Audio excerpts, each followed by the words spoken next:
positivity. This is not the mood at all, but I love this kind of music. So we're rocking, boys. We're chilling. It's the best day of the week. And oh my goodness, buckle up, Buttercup, because we got a show in store for you, boys. Let's get it. Let's go. The song slaps. I don't care what you say.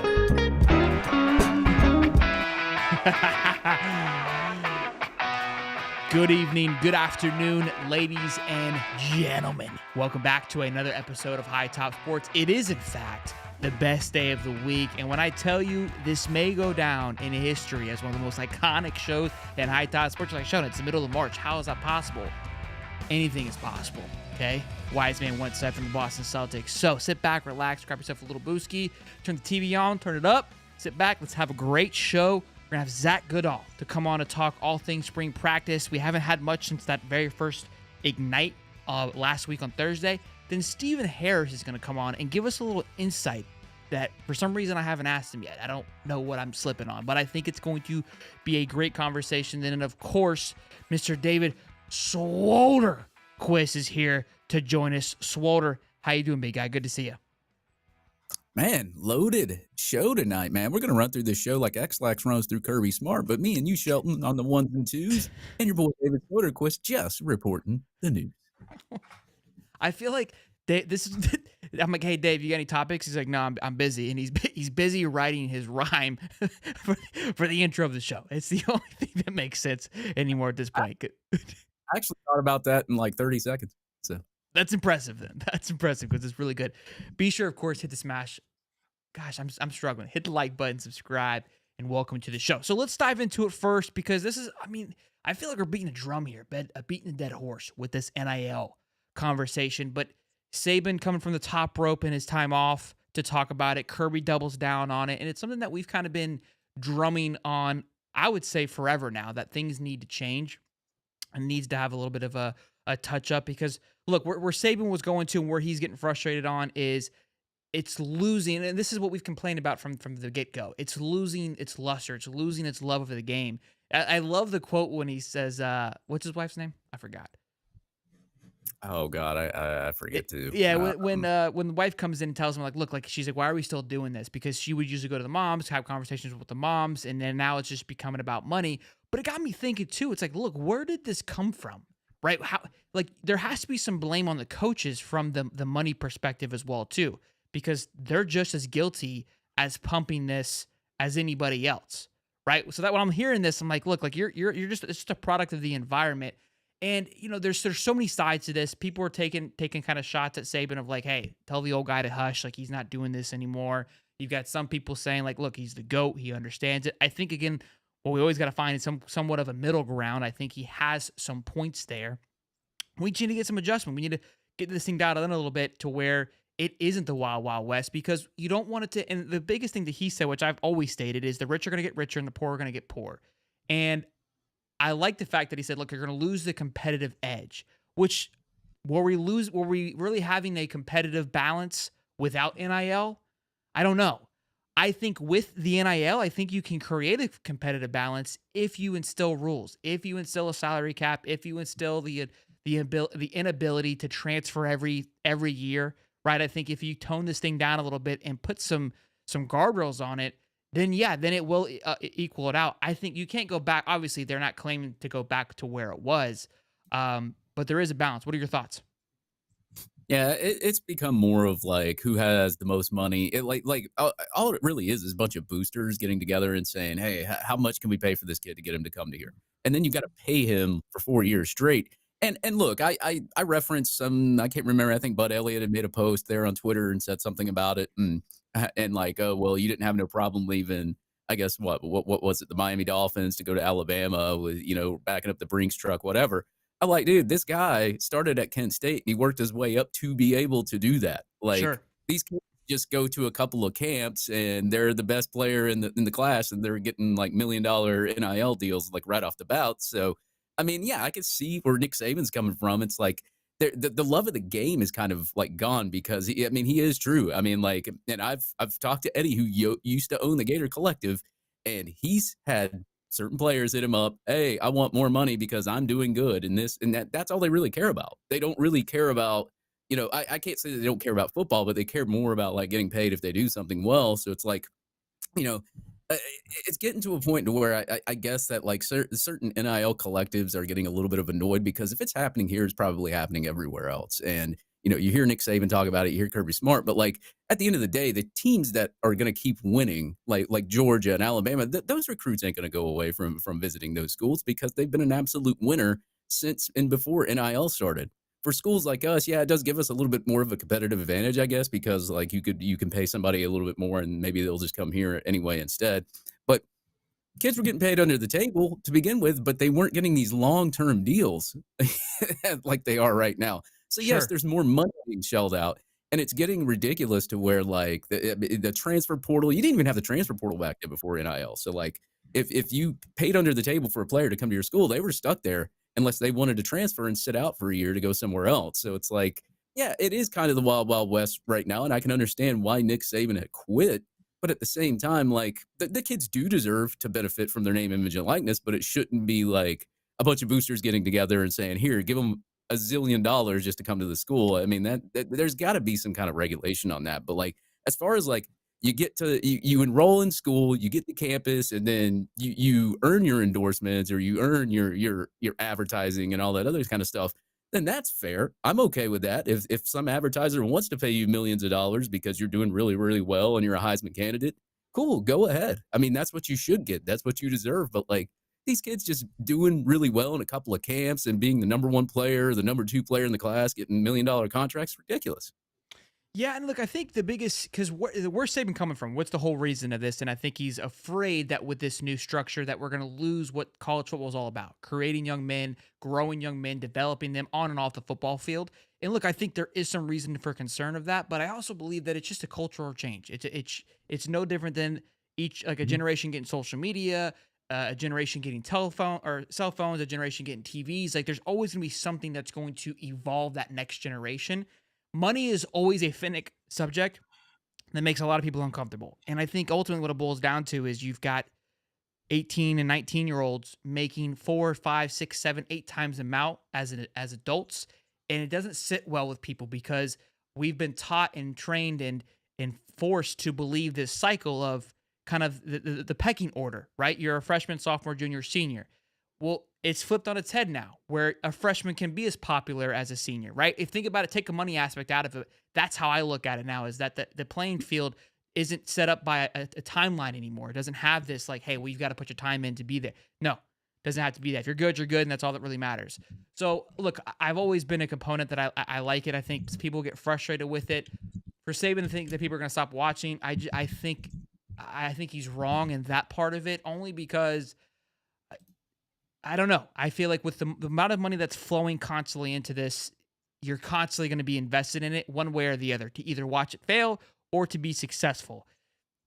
People like it's not, I don't think they're going a route from a political standpoint, which usually would shut things down. But look, I think for this subject, Dave, we need to tap into our expert and ask their thoughts on this. We have an NIL expert here on the line, ready to go. Chad Beaver is going to be hopping in to discuss his thoughts and his opinions about that right now. Chad, you there? Shelton, I am. Soderquist, Shelton, very, very gracious to be here. Chad Beaver on location, here to talk about Sabin, the NIL, and what the hell it all means for the world of college football. But I do want to start off by saying something very simple, and I believe it can all ring true. It was one Biggie Smalls, aka the notorious Big, who once said, "Cash rules everything around me." And ladies and gentlemen, just a short 25 years later, and here we are. Money rules everything. That's it. That's all, That was the introduction to the Saban touch point here. Look, I will say this: Nick Saban is a traditionalist. He has spent many years in football from a player coming up through the ranks, and obviously, coaching as long as he has, successful as he has. He may not be the hero that we want, but he's damn for sure going to be the hero that we need. He's going to be what the NCAA has utterly failed at doing, which is trying to display an ounce of leadership in the middle of a hostile environment, which is infusing money into college athletics. Look, the NCAA has basically sat back and watched the NIL come into college athletics, essentially assuming the circle jerk position, looking across at one another, wondering who's going to be the first one to make the Limp Biscuit. So somebody here has to step up. Okay, now we've got the SEC and we've got the Big Ten who are going to come in and try to take the leadership role, which is great for them right now because look, when there's a vacuum of leadership, if you can be the one to step up and be the responsible party and maybe try to control and curtail some of these things, maybe put some guardrails in kind of a system that doesn't have that. This has worked out well for them. It looks like the more that they get into this, that they're going to be the governing voice in how this whole thing is run. But I can understand where Sabin is coming from. He's a traditionalist. He sees where the game is. Do we want to say that where NIL is right now pushed him out? I don't want to say that happened, but he certainly doesn't appreciate where things are, not at least from his standpoint. And I can also see it. Like, let's be honest, right? If there was a Bobby Bowden coaching right now, he wouldn't like this. If there was a Steve Spurrier coaching right now, he wouldn't like this. Even if you went as far modern as somebody like an Urban Meyer, he probably wouldn't like this. We see what Urban Meyer did in the NFL when he actually can use money and be pretty fluid with it, and he hated it, right? So, I mean, look, let's go further back. Like Woody Hayes actually punched a college football player on the sidelines during a game. You think that guy wouldn't have cold-cocked a freshman by now? There'd be jaws hanging everywhere. I think that's a good point, too, because, Chad, I think that a lot of people are always wondering when Dan is coming back or if Urban's going to come back, and they're always going to lead it on. But I don't think there's a chance in hell they come back to this scenario of college football. Now, I will say Steve was pretty vocal about the Florida Victorious in the NIL situation, feeling that we're a little bit behind the eight ball. He doesn't seem to be as opposed about it as some maybe the older ones are. He just feels like he just wants to win. He's kind of got that old dog mentality of like, look, it is what it is. This is the way that we're going. Look, I think what Sabin is doing, and I kind of appreciate it because Kirby's saying something. It's like, look, Kirby, you're going to say something, but then literally leave this press conference and go do exactly what you're complaining about. Sabin isn't involved anymore, so he's taking essentially his time off to go and try to help the game that he loved and once played. So I respect his approach to it versus some of the other coaches that are just taking their press conference and whining about it, saying this sucks, it's unfair, whatever, but still enabling the problem that is at hand. Now, I do want to say something here, Chad. It was Wu-Tang that actually said that quote, not Biggie Smalls. So little bit of a duster. That was the comments. Maybe we do a little fact check later on. I usually don't question Chad and your throwbacks, but just nobody questions the Beaver. Oh, understood. Oh. Understood. It's been 4 minutes, Chad, and not sure if Dave has more muscles or Steve has more grease on his forehead. Not probably hasn't been 10 minutes. $10 super chat. Devil Dog says $10. Says, hey Holly, you're already getting. I'm not doing this to you, Dolly. There's a lot of love. There's a lot of love, except some people talking shit. I'm not. It's too soon, guys. Read the room, okay? This is Chad Beaver. All right. I don't know who this Holly guy is. But y'all need to simmer down. Get it all the time. Yeah. I love the Chad subtle Beaver. FSU shirt, though. Subtle play there. Yeah, I mean, like, just because it looks like Holly doesn't mean it's Holly. It's Chad Beaver. All right. Aaron Hodges says, Biggie said it, but Wu-Tang originated it. So, okay. You're right. You weren't wrong. Thank you, Aaron Hodges, coming in to save the day there. Well, Chad Beaver, any closing thoughts on this NIL situation before we let you go? I know you got busy. You got a lot of interviews lined up for the rest of the day. Anything before you go? Look, I will say this. If not for the NIL, we would have never been gifted things like Haley and Hannah Cavender or Livy Dunn. NIL till we die, baby. Beaver out. What a close.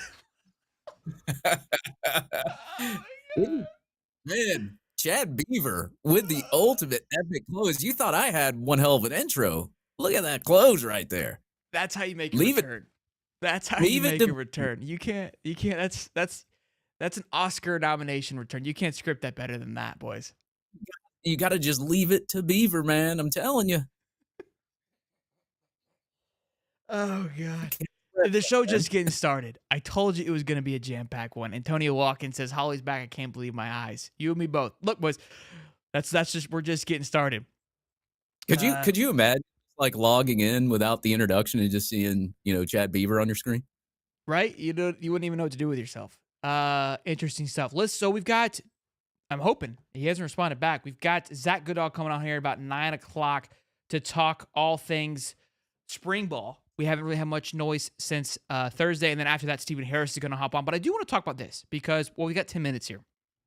This works out perfectly. Is we had Jake Crane on Monday. If you haven't seen that show, it's absolutely phenomenal. He fires everybody up. The comments were like, "Yo, I'm jazzed up," which I love, and it's great Oh because yeah. again, the analogy that I use is that he kind of said a lot of things that I've been saying. I come from a more of a optimistic approach, so sometimes it may feel that it doesn't come from an organic or raw emotion where Jake doesn't have any dog in the fight. He's just giving you what he thinks. And I also love getting to talk to him because he's an Auburn fan. Ron Roberts came from Auburn. Jake is also a past coach. Gets this field very well. He was very ecstatic for Florida for Ron Roberts. The things that he had to say about Ron Roberts and what he was able to do with the Auburn defense really excited me and fired me up. And look, these were a lot of things that I brought up to where like it didn't add up in my opinion, given what Ron Roberts was able to do at Auburn with what he had. You had to give him applause. And I'm like, now we're adding that to the staff. Like that should excite you. And look, I think Austin Armstrong was his first year. Did we take a little bit of a leap with that? Yes, but I love what we're able to see. And I believe now Ron's going to be able to accelerate that a little bit too with his growth as well. Now, something that I did look into, which I saw a little bit when he did transfer over, he tweeted out something about culture, which obviously was deleted. And Jake said, he's like, look, if you could just stay off Twitter, things would be a lot better. There was a story where he tweeted out a fan because they were yelling at him about playing defense against Georgia. He responded. Look, we have had our history of coaches and players actively on Twitter saying stuff where like, what are you doing? Right? Like what's happening here? So I think maybe it was just, and I asked Jake, I said, hey, do you believe this is the wrong time, wrong situation for Ron at Auburn? And he goes, yeah, I believe so. So again, I know a lot of people are kind of taking jabs saying it's a babysitter for Austin Armstrong. I also believe that it's this new wave of college football, right? He even talked about recruiting LJ McCray and trying to flip him. He's like, looks like you flipped me to come to Florida. That some of these older guys are like, look, I don't really care to play all the nonsense and all this back and forth. Let me just come in and do my thing. And that's what excites me too, is he able to come in, he's going to coach the linebackers individually. And something I didn't note, but he said it in his interview, Ron Roberts in his press conference, is that all of the coaches, Will Harris, Gerald Chapman, himself, and now Austin, have all been coordinators at some point in their career. So you've got a nice little melting pot of guys that have coached the game from an overhead perspective versus just being in that position group. So they're able to, I believe that's going to be able to allow this communication between all the coaches to run a lot better, in my thoughts.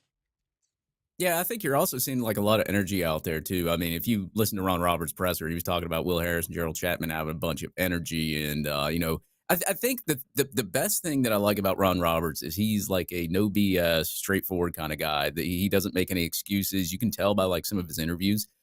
He's very content about getting on the field, getting off the field on third down, and big emphasis on tackling. They were talking about that stuff in his presser, and look, like, I don't care what people say about like Austin Armstrong having a babysitter or whatever. I mean, if you look at what Ron Roberts did at Auburn and changed that defense around and what he's done in his past, like I'll let him babysit whoever he wants to on defense as far as I'm concerned. But I do like the way that, his attitude, the way that he goes about things, and how like just the overall like feel you get from him in an interview setting. And hopefully, I mean, like, look, you look at the defense and how it's been since 2020. I mean, any statistical category in the hundreds that you have on defense is pretty bad. And we've had multiple statistical categories at the 100s since 2020. So we do need an overhaul there on defense. And I think Ron Roberts is the guy. I'm actually, when he got hired here, I was actually excited. I was pumped for it. So Yeah. I mean, Like it's just it's one of those hires that like you sit there, you look at it for a second, then you say, okay, well Auburn's defense was good last year. Now let me look at like what the numbers were when he was at other places, and like that every time numbers improve. So I'm for it, love it. And something again, this is where I kind of talked to Jake about because my hate for Auburn has grown over the last 2 years, and because of the media hype for Auburn doesn't make sense to me because they It's haven't recruited what's that? it's all just because of heat freeze. So Yeah, and that's part of it. They haven't recruited well. The talent level isn't anywhere near what Florida is, according again to 247, all those things. So, in essence, he was doing more with less, way less than what Florida was working with last year. And I believe the team that we're bringing back is much more exciting. And other interesting point, Nick Delatore article today, obviously always crushing it. Old Nick, been high on the baseball stuff, so always good to get some football things out of him. They talked about fundamentals with Ron Roberts, but a little interesting little line here, which I thought was interesting. The Gators missed 116 tackles in 2023, nearly 10 a game. That's a yeah, lot. I think you mentioned that before. yep, Here's the fun fact. Ready? Here are the three players that led that category. I think I Scooby already know. Williams with 15, Jaden Hill with 12, and Miguel Mitchell with 10. Yep, Dave, do you know where those three players where they're at now? like what school they're at. Well, they're not here. That was what I was hoping for you to look. Jaden Hill's obviously at A&M. So is Scooby. I don't know where Miguel Mitchell went. Did he go to A&M? Yeah, Miguel Mitchell, I think, went to A&M. There was a lot of defensive players that went to A&M. I think Miguel Mitchell was one of those too. I thought it was Like, just Scooby and I know Scooby and Jaden for sure. I can't remember Miguel. But anyways, nonetheless, and again, we saw the donut tackling drill, which that has changed since last year too. But I did find it interesting because there was a lot of hate, not necessarily for the Miguel Mitchell. I think the Miguel Mitchell, when he got leveled by Mizzou's wide receiver, we all said goodbye. There was there was a lot of head scratchers on Jaden Hill. That one was a big one. I think we can all agree on that on simply his coverage and what he brought to the table and his experience. But still, again, second and missed tackles hit somebody, right, Dave? I think I've heard somebody say that before. yeah, I think so. Who said that? I can't remember who said that. I don't know. All right. Yeah, Perfect timing. Zach is giving us a call right now. Hopefully, we don't have any issues with the audio. Let me go ahead and bring old Zach Goodall in here, ladies and gentlemen. This is actually Zach Goodall. It's not a fake person. Zach, can you hear us? it's not Chad Beaver. You guys hear me? I can't. Okay, yes, thank goodness, bro. Well, look now. Oh, So we used to call Connor Clark Mr. Hollywood. I don't know if you saw my tweet, but you are now Hollywood because you were Yeah. on Paul Feinbaum. We're actually blessed that you were thankful to, or, came back on the show after you made it big. You remembered us, so we appreciate that. Yeah, you Zach. thought Where was you thought that I'd leave? You thought I'd be out of here? Come on. I didn't think I'm so. still I I'm was like, still I here. expected more out of Zach, but I mean, I know you're a good dude, but sometimes the fame gets to you. You don't know what you're gonna do to people. So I was, you never know. Yeah, I know. Oh He man, left us. Connor is Hollywood forever. Fair enough. It's been settled. Somebody clip this and tweet it and tag Connor, please, so we could just settle the debate right now. Because he even kind of tried to toss the nickname off to you. I don't know if you saw that or not. No man, he's still got. I remember I got a picture of him at a camp 2 years ago, and someone made an edit to have him in front of the Hollywood sign. I don't have that. I don't need that. That's all Connor's. I Oh, it looks love like it. I need to go. Looks like I need to go Photoshop something real quick then. Oh no. Oh. All right, Zach, man, good to Yeah. see you. We had Cam Parker on last week because you were too busy for us. Phenomenal. It was awesome talking to him. But there's been some more practices since then, and I would love to pick your brain a little bit of what we're seeing. Obviously, day one, ton of excitement, ton of speed, big hits, all great things. You would hope for day one we'd have those things. First easy question: are we still seeing that same consistency? Is it still high energy, hitting hard, yelling, all that? I want to say that I don't want to overblow it because they're still without shoulder pads. They have like these fake shoulder pads.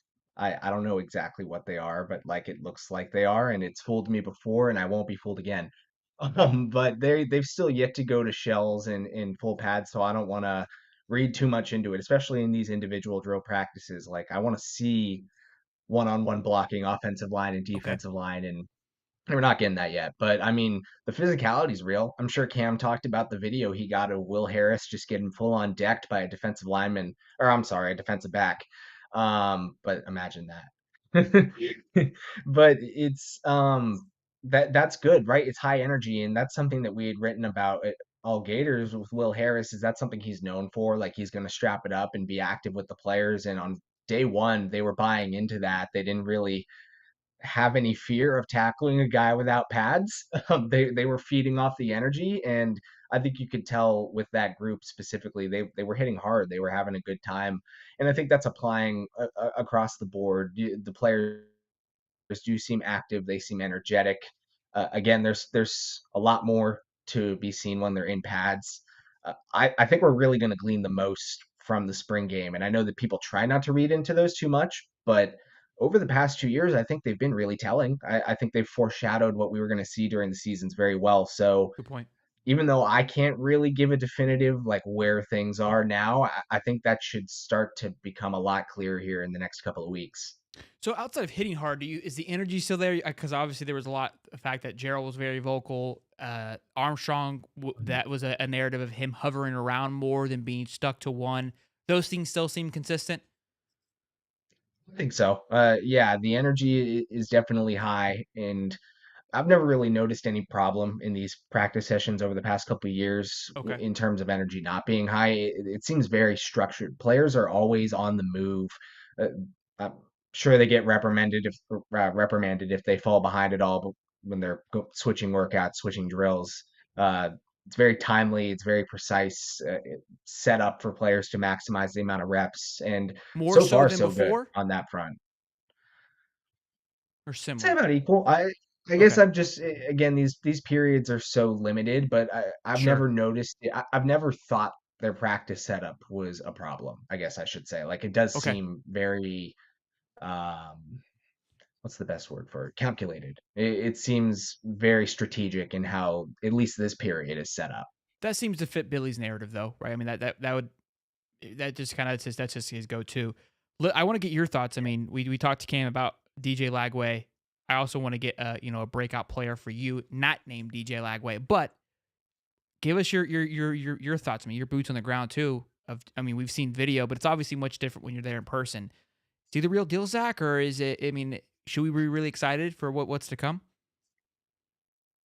Sure. I mean, it's I'll stick with me not being able to tell too much just from these windows, but like you do see a different kind of player at the end of the day. Like I remember thinking back to a picture that came out of DJ before he signed with Florida when they did their last like meeting in Texas, and Billy and the staff were there, and Billy's 6'3", so DJ looked 6'4", and they list him at 6'3". Damn, Billy's Um, 6'3". bottom line is Billy's 6'3", Yeah, or he's listed as 6'3", He's 5'11". even back to his college days, I think. But he bottom line is that DJ looked the part in those pictures, and he's absolutely looking the part out there in practice. He looks like the biggest quarterback there. We don't really get to see his athleticism. He's not been running around yet, but we all know he's got it. It's there. We all know it.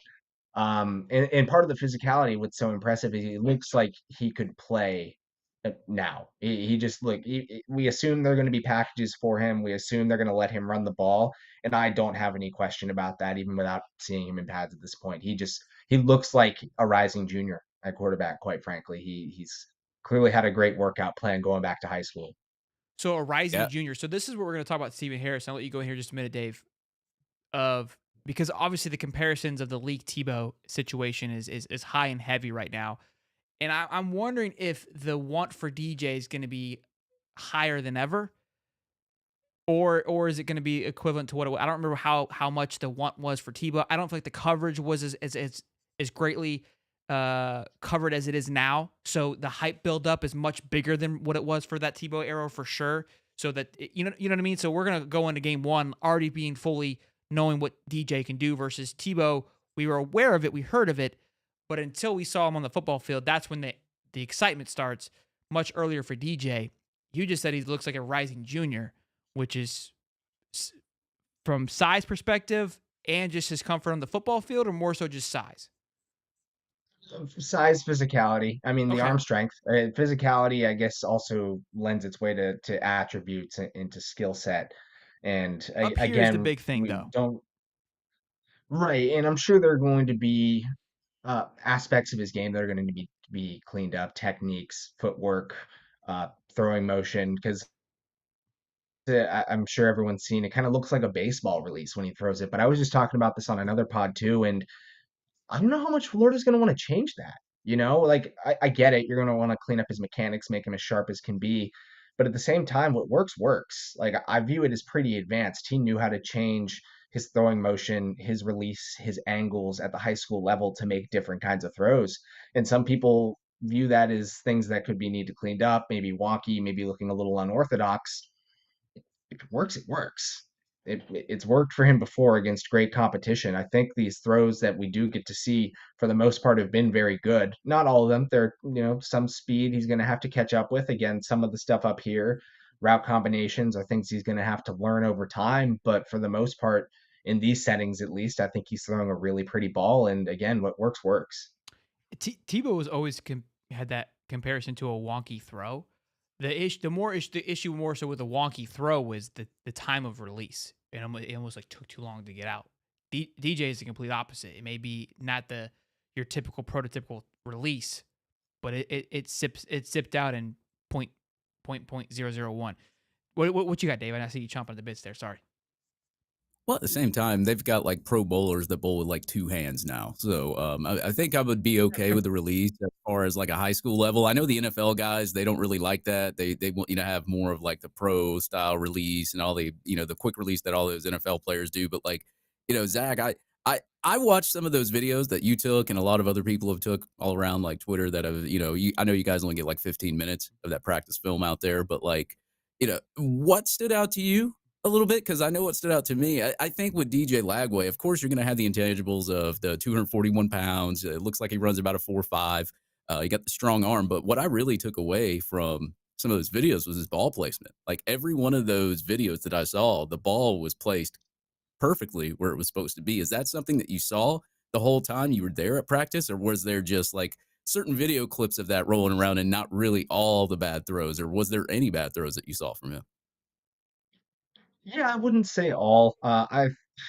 We had done. I put up a whole clip, just what I had at all Gators, and I didn't get everything, but I tried to keep it to completions. There were some incompletions, but like even one, there was a slant that he threw to, I think Eugene Wilson, and maybe this is just a testament to the sharp, fast, electric route runner that Eugene Wilson is. The pass was thrown behind him, caught, but Eugene had to make a full adjustment to catch it. So it's not every throw, but at the same time, I would argue it's an impressive amount for a quarterback in his literal two first practices in college, playing with a lot of athletes that he's not been surrounded by in terms of their caliber. Again, Eugene Wilson, Aiden Mizell, who is, we talked about breakout players. He's someone that I'm excited about. He's gained a good amount of weight. I think it shows. I think that the athleticism's been maintained.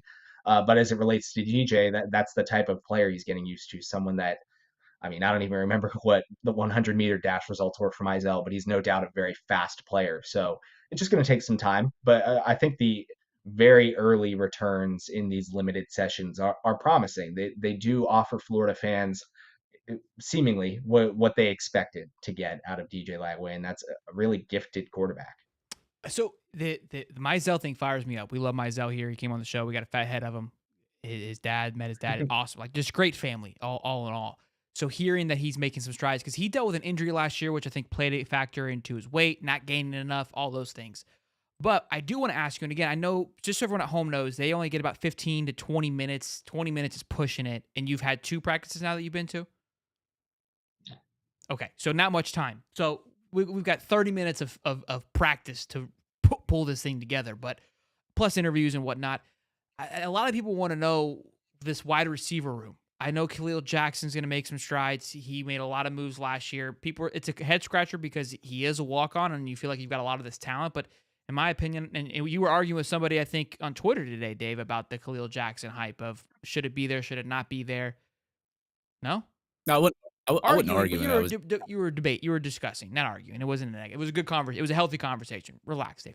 Um, so and sometimes you can kind of get a gauge of who's starting because Mertz will be throwing to the top wide receivers, but you got Khalil catching from DJ, you've got Mizell catching from Mertz and DJ, you got everyone catching from everybody. Is that kind of the consensus that it's a pretty open book outside of Eugene right now, and maybe DK, given the fact that he is the veteran coming in? Yeah, I think so. And I think these warm ups, these reps, and even when they get to team too, I think they do split it up to where the second team quarterback will throw to the first team receiver sometimes just to get everyone on the same page. But I think it will be an open book. I wouldn't be surprised if the starting three to begin the season are obviously Trey Wilson, Khalil Jackson, and Shimray DK based on their experience, their repertoire with Graham Mertz. It just kind of makes the most sense. Sure. But we've seen rotation before. I think we'll see a lot of it. I don't want to say that it's necessarily a lock. Those guys are the week 12 starters or week 6 starters. Okay, There's make that's fair. again, I think Aiden Mizell could definitely make a jump. Andy Jean, same situation, not same exact, but had some injuries last year, but is a promising rising redshirt freshman now. I don't think he burned his red shirt. Those guys should absolutely be in a position to take steps forward and emerging in the passing game, as well as some of the freshmen, Tank Hawkins and TJ Abrams too. With Hawkins in particular, I don't know how you keep that speed off the field. At a bare minimum, I would think he'll get a chance to work in with some of the return team. Do you think he could be kind of slowly work into what Eugene was for us last year, from what you've seen so far? Yeah, maybe. Eugene came in, and I thought he was going to be a little undersized to play as much as he did, and it all worked out. Now, he's got a former NFL player as a dad, probably some great training to help there too. But who's to say that?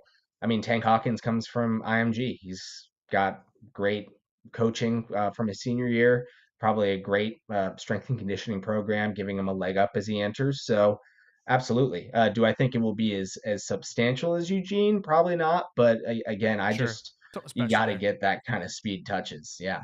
Yeah, and I think you nailed yeah. that on the head. Billy's not going to, vary from what is comfortable to him, which is going to be Khalil Mack, DK, and Eugene, which I like. I actually, as a Gator fans, we should like that. Although there is a ton of talent there, those are the three guys that Merch is most consistent and comfortable with up to this point, and we want that thing to be as comfortable and as smooth as possible until this is fully clicking. So that's a great point. What do you feel? What position group do you feel there's going to be some surprises then? Like the wide receiver room, I think it's going to be pretty locked in. Obviously, running back room seems pretty dialed. Quarterback room, obviously. Where do you think we're going to go? Wow, I'm shocked. Like they're going to make a big jump. I'm asking the hard questions, Zach. I want to go deep. Yeah, I want to go defense for sure. Um, Linebackers, just because it's so much new. Like Shamar James is obviously coming back, but next to him, who's it going to be? I mean, Grayson Howard is the obvious candidate, fresh face. Miles Graham, Aaron Childs, we all expect them to play as freshmen. Manny Nunnery came in and filled in nicely to a degree at the end of last season, so he could have his role expanded too. Jaden Robinson played a bit. There's a lot of room for growth there, which is why I go that route. Sure. Edge rushers too. I think I've said it on here before, but I think Kelby Collins should be in for a huge year. That's a note from practices. He's been working with the interior defensive line a bit. I don't want to necessarily say that a position change is imminent, but he could maybe do a bit of both.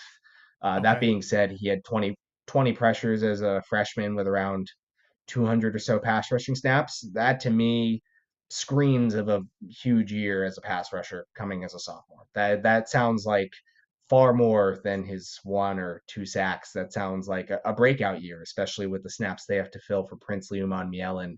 You pair that with TJ Searcy, who was a productive run stopping end last year as a freshman. Justice Boone coming back, who we've really just not gotten to see much of it with his injury, and he was just starting to come on at the end of 2022 before he had that 23 injury. So with those runes having so many unknowns but a lot of potential, that's kind of where hang my hat on. Dave? Yeah, I've heard a lot of things about Jaden Ball in some of these camps and how impressive he's looked. Have you seen anything from Jaden Ball, the incoming freshman? I know his size. He's like 221 right now, I think, that he weighed in at. Have you seen anything impressive from him? Yeah, I know Cam got to watch the running backs a good bit the other day. I haven't watched them as intently, but I could see from afar what he was filming. And Jaden Baugh looks like a pretty polished pass catcher out of the backfield. And granted, he's a former receiver, so it makes sense that he's got good hands, but that's a totally different route tree. He's only played running back for 1 year, which was super good, and he's built like a tank of a running back. So I definitely like the evaluation, but it was good to see him catching passes too. That's something that Florida's tried to work on, Yeah. kind of been up and down with in the past couple of years is passing the ball to running backs, and he seems like a candidate for it for sure. Dave was a ball Yeah. hater in the beginning, so we're keeping receipts here, Zach. No, I wasn't a ball hater. I thought that there was a better running back. But hey, look, he averaged 14 yards per rush in high school, so I can't really say that that's bad. But I mean, like that's something we've missed was somebody a running back that could catch out of the backfield. I mean, we tried it with Montrell Johnson, wasn't really successful there, and ETN. We had a few with him, but that was it. But we really haven't had a viable running back that can add that wrinkle to the offense for somebody to catch the ball out of the backfield, and also, like you said, special teams with Jere Hawkins, like if you can add just a few more wrinkles to the offense, get some special teams going, I mean, you can increase your points per game from last year. I think it was like 28 points per game and get it over into the 30s, man. Like, so kind of pumped, especially with Graham Mertz returning, being the second year. I mean, do you see a big jump for Graham Mertz in year two? That is, I think, one of the questions of the offseason. What is Graham Mertz in 2024? Yeah, You guys know I didn't really have the highest of expectations for him coming in, so I don't necessarily want to doubt him much now. But what does the next step look like for him? Has he peaked? The fair questions either way, but if he can take the next step, then you would think the offense as a whole, especially paired with better offensive line play, can really become threatening. That would be the goal, right?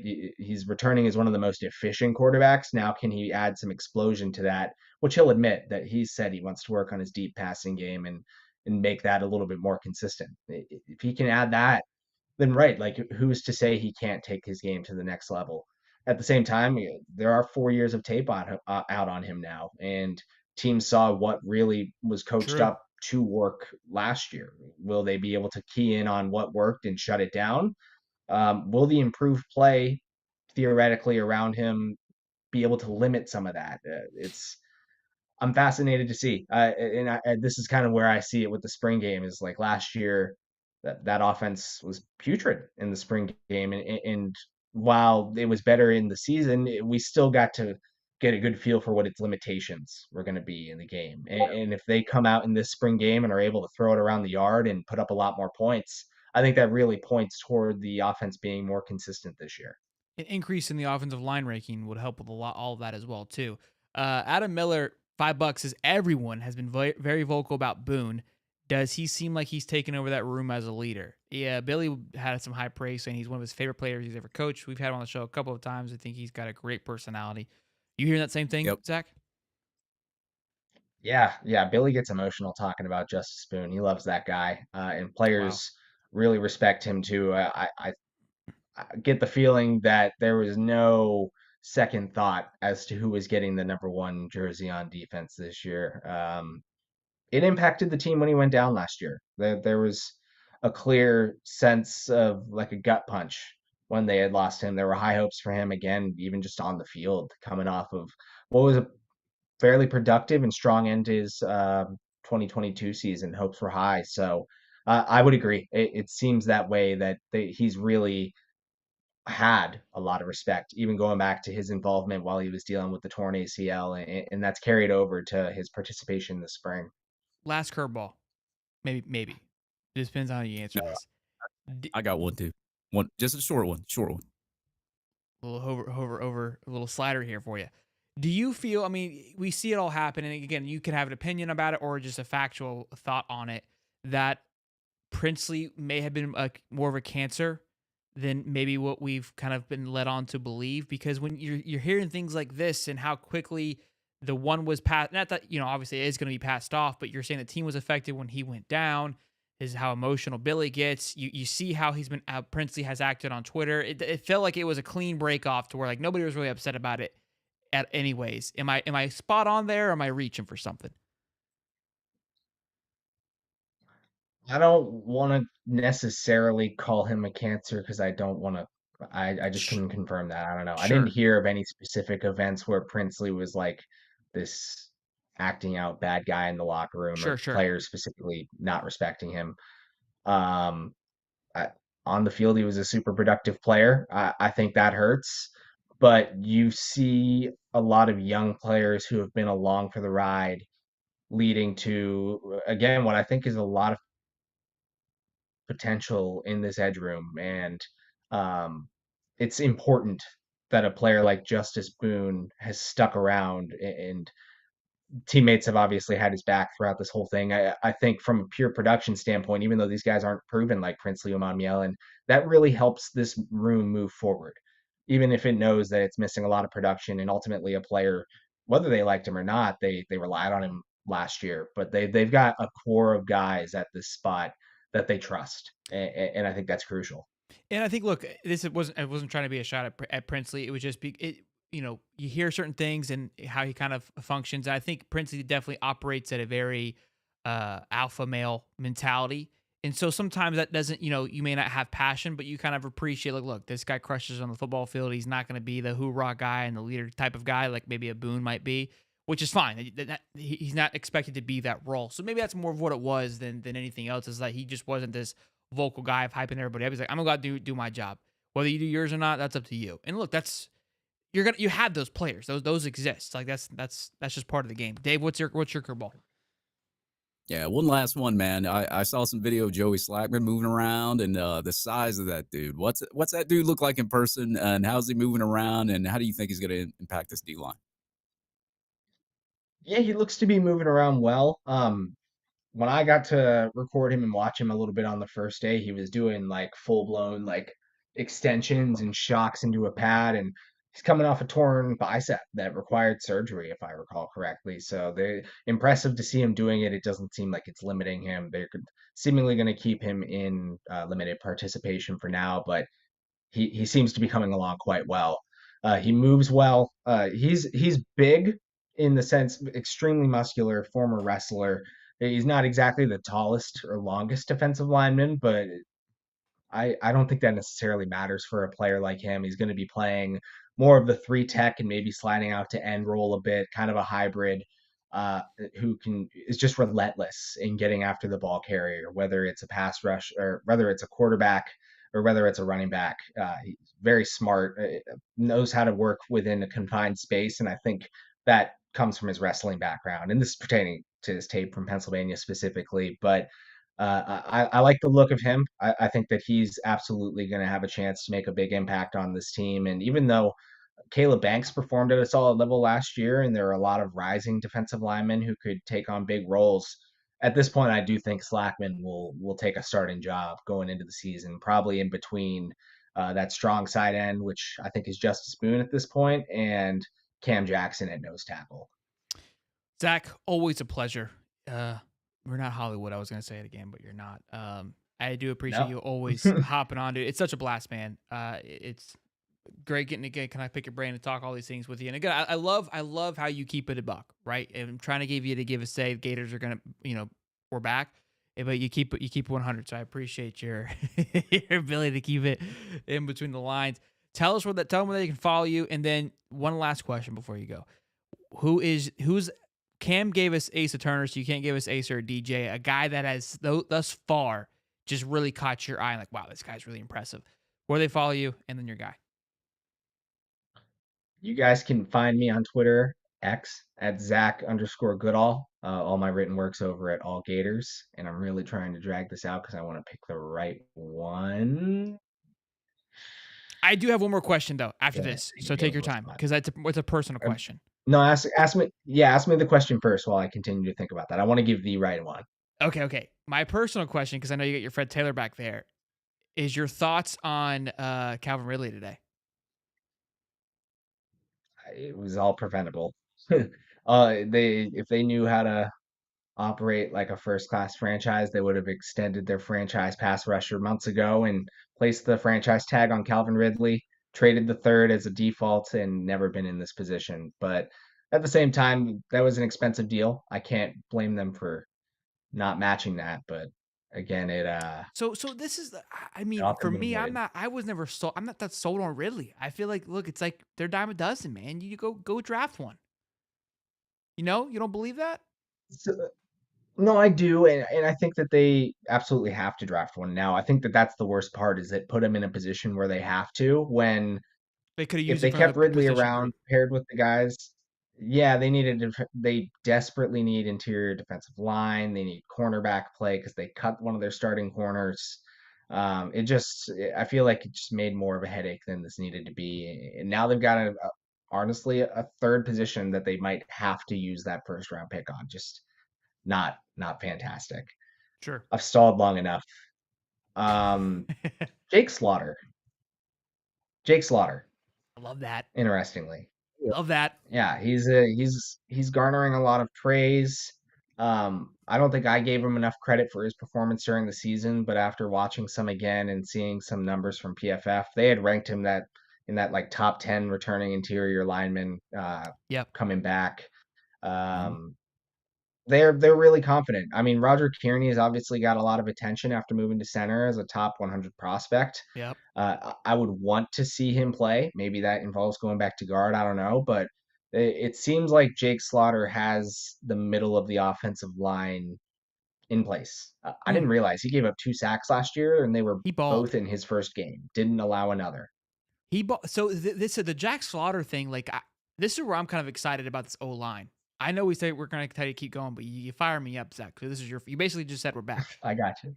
Where it We're excites me back. because Damian George to go in a guard, I think is astronomically huge. The guy looks so much better. Like the 4 snaps that he was at guard, it's more of his natural position.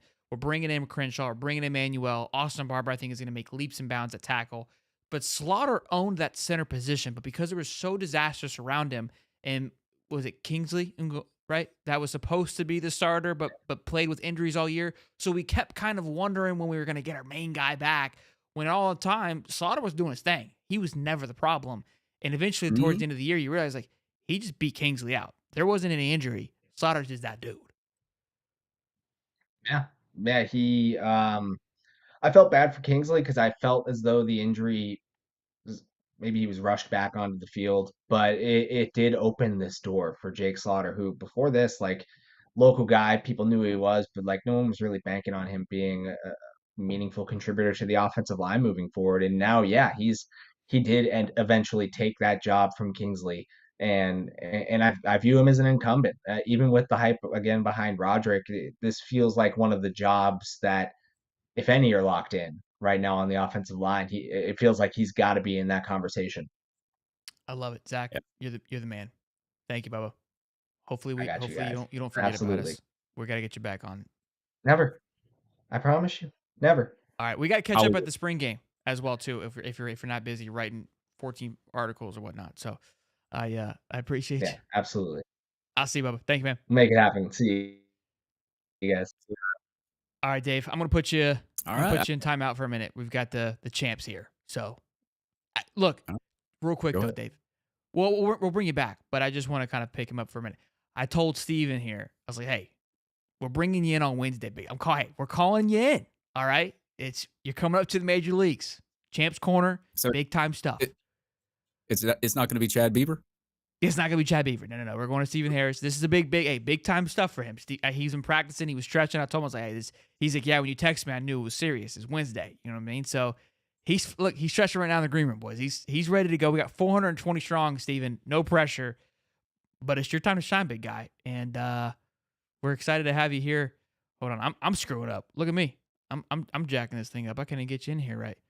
What's going on, big dog? Hey, what's going on, man? Welcome How to are the you, big man? leagues. And the lights are bright right now, and you boss, we're all ready to go. Yeah, I had to make sure you could see me. You look good. You look good. You sound you, like boss. you sound good as always. Look, man. So Thank I, I called you. Got to call in the big guns here because I saw this the other day, and obviously we've talked about it. And we'll bring Dave here in a minute. I'm not trying to throw Dave under the Mhm. bus. I just wanted you to have a moment. You know, a mano a Let mano. me make sure let me get me a chomp in first There, before we. he's like, I don't know what to Yeah. do with my hands. The conversation of the leak and Tebow and the Mertz and Lagway, like it's going to be the conversation all off season, and obviously we have our thoughts and opinions about it. And should Lagway get an early start? Should we be trying to transition into this? And I'm like, man, if only we had somebody that played with these guys that could see this unfold. Because we were just talking about with Zach, right? Nobody really had them at the same buildup because nobody was keeping up with spring ball like we are right now. And so Right. you were there. You literally lived it. I'm gonna give you my thoughts and opinions first, and then let you kind of run with it and tell me if I'm an idiot or if I'm spot on here. So, Leak, I think the Gator, the like true Gators know how much of an impact Leak made to that team. The guy threw for almost Yeah. 3,000 yards the year they won the championship. I think he had his highest completion rate in an entire career, like 63%. It wasn't like he had a down year. It wasn't like No. he just like existed in this offense. Mind you, Graham Mertz threw for the same amount of yards last year. So hopefully Graham can throw over that 3,000 mark this coming year with the addition of Lagway coming in, doing what Tebow did. Look, I've been a big component even before we knew what Mertz was going to be able to do. That Lagway, I want Lagway to sit simply to grow and to develop into this role where he doesn't almost get burned by moving too quickly. This is where you come in. You were there. You witnessed Yeah. this. Tim Tebow, one of the most iconic quarterbacks to come to Florida, big time stuff. Is that the right move, or do you believe that Tebow could have came in early on, even though Leak was great in taking over? No. No, I don't. I believe Tebow would have been okay. But I don't believe he would have fared as great as he did just sitting out. When we played, people were staying. We had to go against tough defenses. Tebow's athletic. He brought a different wrinkle to the game for us. And Urban needed that out of the quarterback position. He needed a quarterback that was going to run the ball and get those 3rd and 1s, 4th and 1s for us. But as far as throwing the ball, I think the time helped Tebow out. We all know people talk about his throwing motion and all that other stuff like that. But he meshed well coming in certain situations. Of course, the hype, like you said, wasn't as high as Sure. it is. But as a senior, my senior year, I knew about Tebow. I seen some of the stuff on the news about him. But as far as the players on the team, we didn't know a lot about Tebow like that. It wasn't until he actually got to the team that we started seeing the hype behind him. Being from Jacksonville, a lot of Gator fans from Jacksonville. So coming to the games, these people knew who he was. A lot of the Gator fans, the Gator Nation, knew who he was just because they followed up with it. But as far as socially, you didn't see it like that. And so Lagway has a bigger hype behind him coming in. I'm excited to see him play. I would like to see him play as well, but I always caution people just to give him some time. I don't want to see him thrown in the fire early like that. We have Graham Mertz, who's been fantastic for us coming over. I believe he's going to have another great year, and that gives Lagway the time to develop and just see some of the things from the sideline, and where Graham may make a mistake, he can see that, okay, he should have did this, he should have did that. And so when it's his time, he's gonna have full range. There's no need to rush it. But I do believe he will come in and get more expanded packages than Tebow did. Tebow came in and kind of 3rd and 1s, 4th and 1, stuff like that, Sure. or whenever we needed a little drive. But I believe Lagway was just his throwing ability, not just as a runner. We'll get more packages, maybe get a series here or there, maybe 2 series in a row. Who knows? But I believe he has a higher ceiling to me than Fair enough. Tebow. And I think a lot I of just, people are arguing that he is better coming into college as well too, which is going to play a massive factor. I think a lot of it has to do with the schedule. This schedule is pretty intense, and it got me thinking too. Like, what are some great freshman quarterbacks that RG3 was one, Peyton Manning was one that started freshman year. RG3 didn't have much success his freshman year. Trevor Lawrence, however, came in, went undefeated, and won a national championship, I believe, his freshman year. Came in at Game 5 again, played a much different strength of schedule than what DJ would be rolling into. I don't know what the quarterback situation was at Clemson. That team was also built a I lot mean, different, right? It was even Leak running. played as a freshman. Leak played as a freshman, came in, I think, after week 4 or 5 and started the rest of Really? yeah. Who was Chris so? Leak Who came did he in. take it from? Don't make me, man. Listen, don't make me lie to you. Fair I enough. just know I know he took over his freshman year and he played as a freshman. He came in the #1 player, just like Lagway's coming in. So Chris Leak was a great pick for us. But I believe that Lagway has a better arm than Tebow. Not trying to give Tebow any slack, but I just from what I seen from Lagway, just even in the practices, but in the games that he played in high school, he has a better arm. I don't want us to just look at him as a guy that just can come in and run the ball. That's not he can run the ball, but we're not looking for him to run the ball. We're looking That's for him to that's throw the that's an ball. asset. That's an extra tool. That isn't the main weapon that he has. But Now, I do want to, because again, I think my biggest thing is I think he has all the features that we can see, right? Which is the arm Mhm. talent, the ability to move. That part we don't know, but up here we don't know. So when you played, right, how much of it did you see Tebow grow from year 1 to year 2? Again, physicality, obviously that's always going to be a factor, but up here, that to me is the big change in what right. I'm wanting to know. Maybe DJ picks up on it and rocks and roll. I could be completely wrong here. I'm cool with that. The one thing Tebow always had was a great deep ball, but we had super fast receivers. So when you can launch it down the field and people can run up under it, it makes it look a little bit easier.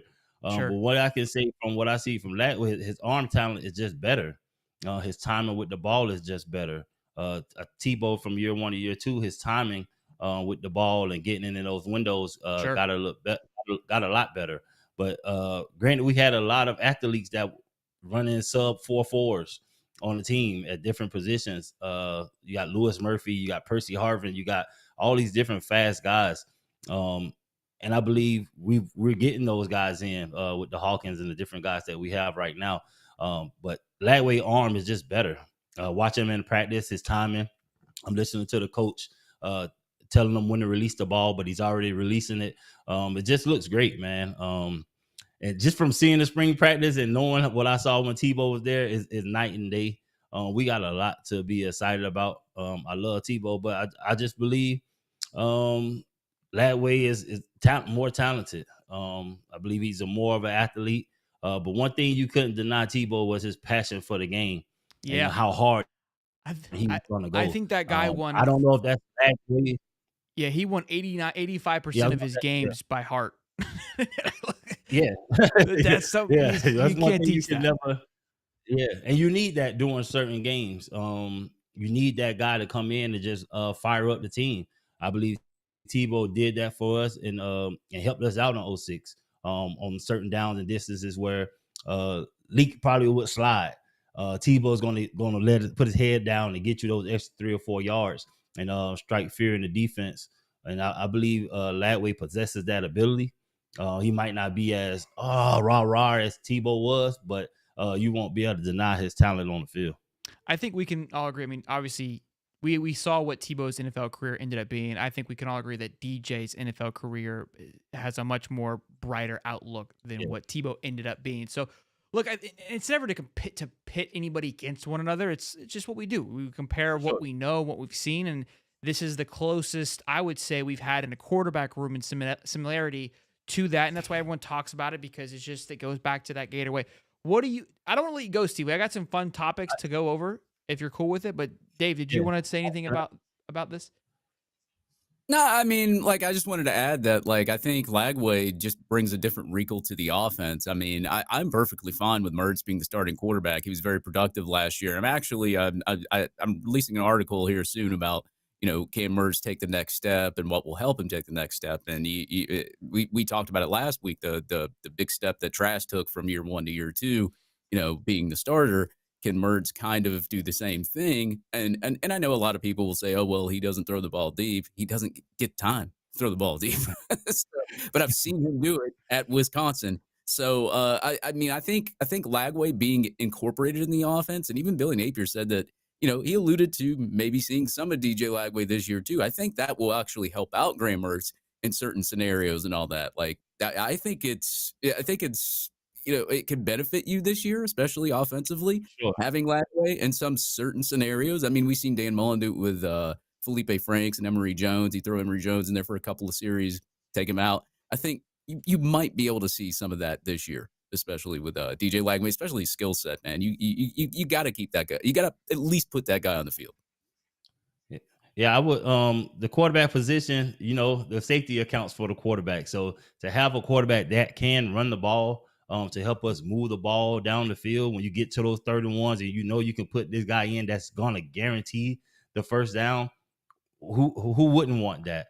And I believe Lagway, he not only can he guarantee the first ground, but he's probably gonna break the tackle and maybe bust one for 60. Who knows? So that's definitely gonna help the offense tremendously. We're all excited, obviously, for what's to come, and we're in talking season, so we're going to find anything and everything to talk about per usual. There's like 450 people in here, which is absolutely incredible on a Wednesday night. I told you it was going to be a iconic week or a day, but man, this is great. Be sure again to smash the like button. Almost at 100 likes. A couple things to go over really quick. Little fast round. So Joe Flacco, right before the show, signed with the Colts, and I thought it was very interesting, and I actually like this sign a lot for Anthony Richardson. There's a reason why I'm bringing this up. Minshew is off to LA, and I felt like the quarterback situation last year we talked about on our NFL show that we had. I like Gardner Minshew. I think he's great, and that situation, in my opinion, wasn't really good for either quarterback because neither quarterback is going to settle for second. Both wanted the job, and I think Minshew ended up with the job because of his injury and did a pretty damn good job. Took him to the playoffs, so because the Jags suck. And I'm excited for Minshew, but Flacco is going to do wonders for Anthony. And this is what I was claiming for last year. I would have rather have seen Anthony almost go to Indy, maybe Joe be the starter in a slow handoff. I think that would have benefited him tremendously. I think this is going to be the same thing now. You've got an expert, a veteran Super Bowl winning champion expert to now go alongside you and coach you, kind of like an Aaron Rodgers to a Zach Wilson, but doesn't want the job. I think he's completely content with being a backup. It'd be like getting Kirk Cousins, but Kirk Cousins still got that dog in him. So I love me some Kirk, baby. And I'm excited to see now what Anthony's going to do. I feel like before they kind of throw him into the wolves and it's like, hey, figure this thing out. You're athletic. You got all the right tools. Can you put it together? I think Joe is going to be a huge pickup for Anthony. Yeah, no, I think that's going to play a pivotal role in his development. Just having that veteran presence there to help you out in the meeting rooms and stuff like that. But make no mistake about it, it's Anthony Richardson's team. For sure. Proved that last year before he got injured. When you have somebody that talented, that type of physical specimen that can come out there and make all the throws, launch the ball 80 yards, it's hard to keep that type of talent off the field. And but I believe Flacco is going to do great for him. Davey, any thoughts on it? It's NFL. This is after college football. I was about to say, yeah, I like tennis. No, I mean, you kill me. I think it's a decent addition. I mean, they're adding like Flacco, I guess, to what was it? What team? Colts, right? Jeez. All right, never mind, Dave. Never mind, Dave. Never mind. Boys and girls, real quick, while we're here, we're gonna be doing an NFL draft party. Are you stopping by, Steven? Cody threw your name in the hat. I don't know if you knew he did, but he threw you. He said, "Hey, I'm there." He said that you may be making an appearance, and I was like, "Does Steven know that he's making an appearance?" Hey, you guys just give me the word, man. I'm here for the team. All right, well, hey, if you're down, we're going to be, and so it's in Augustine, Florida. It's at Best Bet off of I-95 and 207. We're going to be doing a bunch of giveaways for every round, some jersey giveaways and whatnot for when you sign up with a card. Obviously, we're live streaming as well. We're really pumped for it. April 26th on a Thursday. Should be electric and a good time. We were there last year, got there. We didn't really get to promote it because we got there late, but it was an absolute blast. The place is gorgeous, phenomenal food. Bourbon. Cool. It is awesome. It's so fun if you just want to play some poker, play some games, gambling games, and just win money. It's a great time. So be sure to come see us on April 26th. We'll be talking about it more as it gets closer. Let's do ad libs, and then I've got a beef. I saw this TikTok, and I've been yelling about it, and I felt like I was just being a dick. But when I saw someone else say it, I was like, I'm doubling down. I wasn't wrong for my feelings on this particular situation. Now you're wondering what it is. I see it. I got you hooked. I'm gonna keep you around. Let me so we do here. So our college football libs, we're struggling here. We don't got many, but this week High Top's college football libs is blank is a team that will blank this year because of blank. All right. Levi Hankins says the Gators are a team that will win more than 5 games this year because of the hater fuel and wildfire we about to spread. Go Gators and High Top Sports. I like that guy. I love it. Just straight business. Oh, nobody put because of Steve's mom, and this would have been the perfect episode to do it. You know what I mean? Like this would have been money. Gator Zig says ESPN Game Day is a team that will have Herb Street this year because of 63-3's FSU lost to Georgia. Oh golly, those are good. Yeah, I'm glad. Right. Steve left. But before we go, be sure to smash the like button and subscribe. So I saw this TikTok. It was her hot take, the lady's hot take. And I was like, finally, my spirit animal. That's what I've been saying. That tipping has become an epidemic. And what frustrates me, I've always argued the fact that, I know it's not football related, boys, but I had to get off my chest, and I wanted to bounce it off this chat and bounce it off of you guys. So just don't leave. I need everyone's thoughts and opinions on this. I've always found it weird to tip for like Ubers, DoorDash, I can see. Ubers I've always felt a little weird on. And now when you go through like Starbucks or if you go to Mo or it's welcome to Mo's, right? They make your food, and because they make it in front of you, but I build a bitch. I'm telling you what I want, right? You know what I'm saying? Like I'm there. Give me a hat at this point. I'll sling it on. I have to tip at the end. And I'm like tipping for me is like haircuts. You're serving me. You know what I mean? Like, am I wrong? Am I being a douche, or is it getting a little out of hand? You go ahead, Dave. I'm gonna tell you right now, I ain't tipping. Look, I'm gonna tell you right now. If you got to work for my tip. Look, it's just I don't know how many kids on here, but it's like going to the gentleman's club. You got to work for my tip. You got to work for the dollar. You got to do more than what you paid to already do. Well, at the end of the day, it's just the tip. And well, yeah. I go into a Starbucks. I'm like, okay, I get my coffee and all that. They give you the option to tip them. You don't have to, do you? I don't like the pressure. You're making me feel guilty. Yeah. Like it's like when you go through like Walmart or Walgreens and it hits you with you want to upgrade $1 to St. Jude's. Fuck them kids. You know what I'm saying? I'm kidding. But like it's like one of those, like you're pressuring me into doing it. You know what I mean? Like when you put it up there, I feel like a duke when I go a douche when I say no thank you. Well, hold on. What if you tip them 1 cent, you at least tip them something so they can't say anything. Yeah. I don't know if we get kicked off the air for this, but it's like going to those spots and they're on the stage and you just at the bar getting your drink, and then if you lock eyes with them, they almost feel like you owe them $1. It's like, I know you saw me on the stage. No, I just got in here. I don't owe you anything. That's how I feel. I don't know if that's the greatest comparison that we can have for the show, but I appreciate it in case we have some other, we're reaching all audiences here with that example. But yeah, it just irritates me because I'm like, dude, like, especially when you go through the drive-thru, we're throwing hands. If you sling that thing around and it says, do you want a tip? It's like, for what? Like, what are we talking about? Like, a tip is a service. Like, I tip out my ass when I get a haircut. Like 100%. In restaurants, 100%. Like I got it. You're running. Yeah. You're giving my lemons for my water.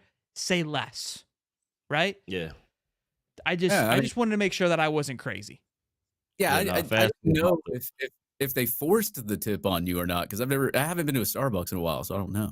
Well, it's not that they're forcing it, but they flip it around and it's like you can say no, thank you, but why even put me into that? It's just that it's consumer guilt. Like, don't put me in that position. I'm trying to have a good day. Don't ruin it by putting me into that position. You know what I'm saying? Like, that's where my problem is. That's my issue.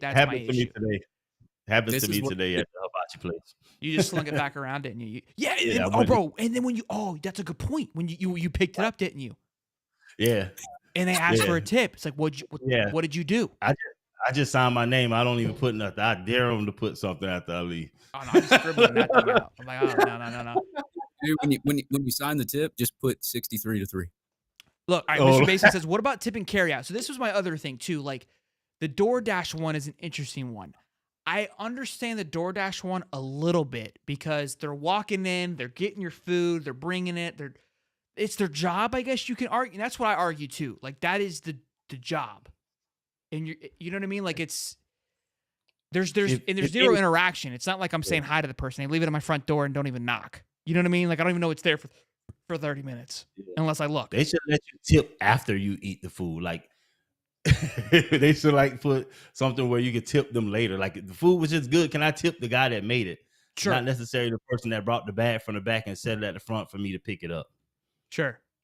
So Yeah, they said champ, you cheap as fuck. Hey So- man, I got 6 kids. I will defend the DoorDashers here for a little bit. They do use their vehicle. It gets maintenance. They use their True. gas. Okay. DoorDash sometimes we'll give them a crappy cut. Like, because I have a friend that does DoorDash, so like they'll give him like $5 to travel like 12 miles round trip. He's like, I'm not doing that for $5. If you tip like at the beginning, it'll raise it up, or they can tip them afterwards. But like, I'm a little more lenient on that. Uber drivers, not like taxis. It doesn't click for me. yeah. But if you, I'm a sucker for great personality though. If I walk in there and you just have a great personality, oh, I'm gonna leave you a tip, no matter what you're doing. If you have just a great personality, you're very inviting. When I come in there and friendly, I'm gonna leave you something. It ain't gonna be a lot, but I'm gonna leave you something.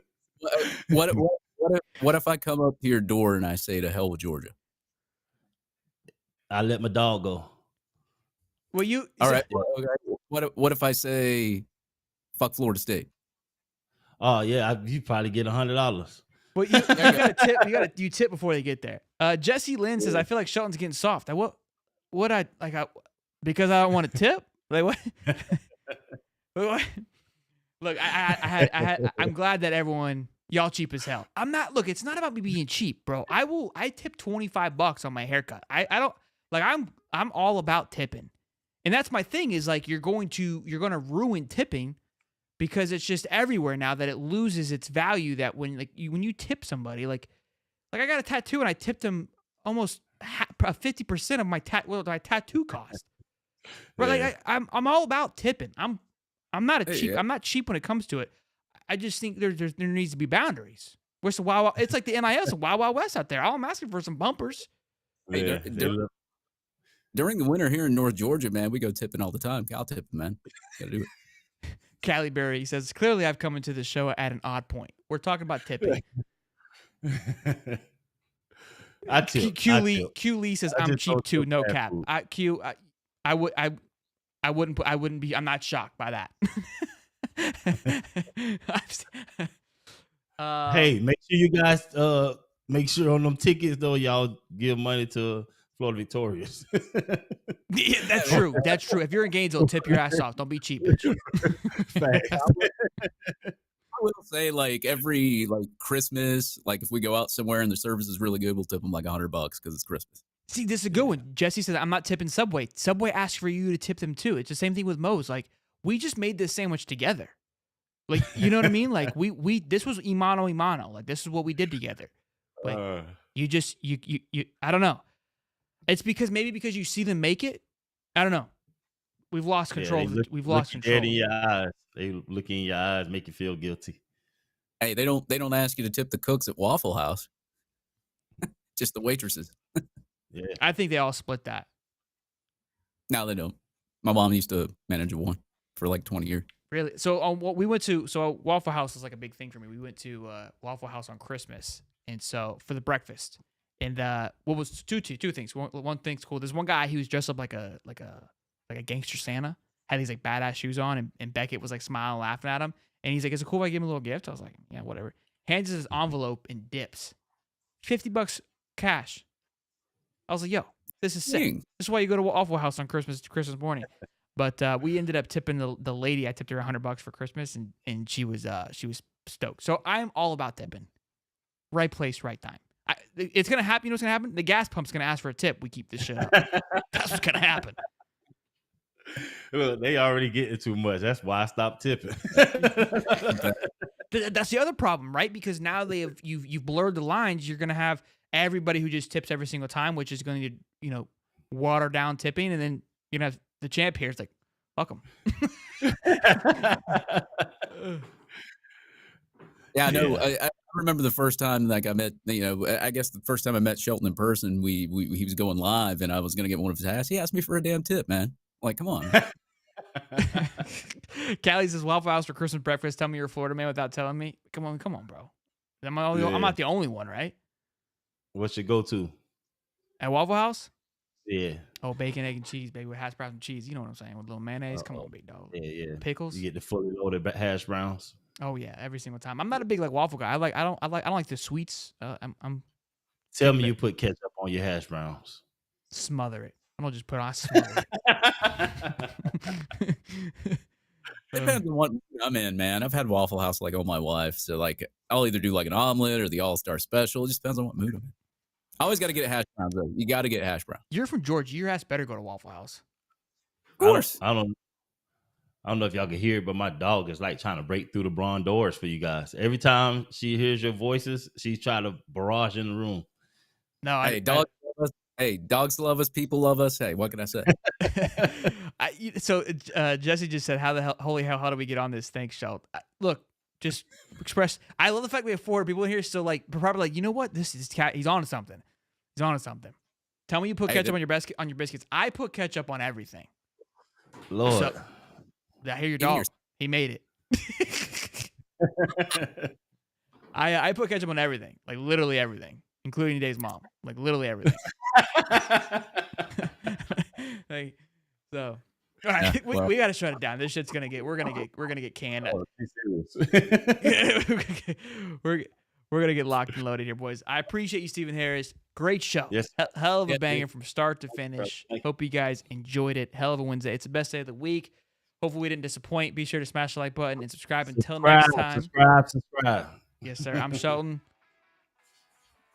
And I'm the champ. And I just report the news.